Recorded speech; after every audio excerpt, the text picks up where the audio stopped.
Hi hello welcome to our channel Mahabharat with Kranti. So మనం last వీడియోలో రురువు మరియు ప్రమద్వార యొక్క లవ్ స్టోరీ చూసాం. ఎవరన్నా దాన్ని చూడకుంటే మన యూట్యూబ్ ఛానల్లో ఉంది, వెళ్ళి చూడండి.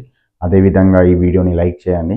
అయితే ఈ వీడియోలో మనం సహస్రపాదుడు అనే ముని ఎవరైతే ఉంటారో ఆయనకు ఏ విధంగా శాపం లభించింది అనేది మనం ఈ వీడియోలో చూద్దాం. అయితే రురువు మీకు శాపం ఎలా లభించింది అని అడగగానే ఆ సహస్రపాదుడు ఎవరైతే ఉన్నారో ఆయన ఇలా చెప్పడం జరుగుతుంది. నాకు ఒక మిత్రుడు ఉండేవాడు, అతని పేరే కాగముడు.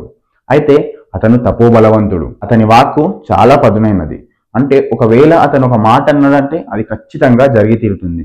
అయితే అతను యజ్ఞం చేస్తున్న సమయంలో అతన్ని భయపెట్టడానికి నేను ఒక గడ్డితో చేసిన పాముని తన పైన పాడేశాను. దానికి భయపడి అతను అక్కడే స్పృహ తప్పి పడిపోయాడు. స్పృహ నుండి లేచిన తర్వాత నీవు ఎటువంటి సర్పాన్ని నా మీద పాడేశావు అంటే విషం లేని సర్పాన్ని నా మీద పాడేశావు కాబట్టి నీవు కూడా విషం లేని సర్పంలో మారుతావు అని చెప్పడం జరుగుతుంది. సో ఈ సహస్రపాదునికి అతని వాక్కు ఎంత పదునుంటో తెలుసు, అంటే అతను చెప్పింది ఖచ్చితంగా అవుతుందని తెలుసు. అందుకని భయపడి నీవు నా మిత్రుడు అనుకొని నేనేదో సరదాగా నీ మీద పాము పడేశాను, నీవేదైతే శాపం ఇచ్చావో దాన్ని తిరిగి తీసుకో అని అంటాడు. అప్పుడు కాగముడు నేను చెప్పింది ఖచ్చితంగా అవుతుంది, కానీ నీవు నా మిత్రుడి కాబట్టి నేను ఒక విషయం చెప్తాను. నీకు రురువు అనే పవిత్రుడు ఎప్పుడైతే కనిపిస్తాడో అప్పుడు నీకు శాప విమోచనం జరుగుతుందని చెప్తాడు.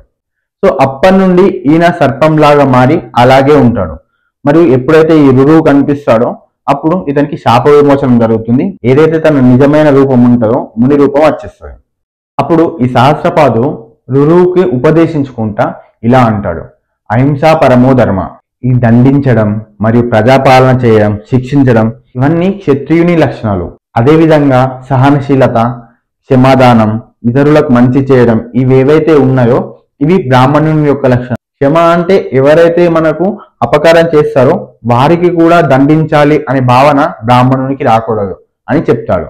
పూర్వం కూడా జన్మేజయుడు అనే రాజు సర్పాలను శిక్షించడానికి సర్పయాగం చేస్తున్న సమయంలో ఆస్తికుడు అనే బ్రాహ్మణ ముఖ్యుడు అక్కడికి వచ్చి సర్పాలను కాపాడడం జరుగుతుంది. ఈ విధంగా బ్రాహ్మణునికి ఇతరులకు మేలు చేసే ఉద్దేశమే ఉండాలి అని చెప్తాడు.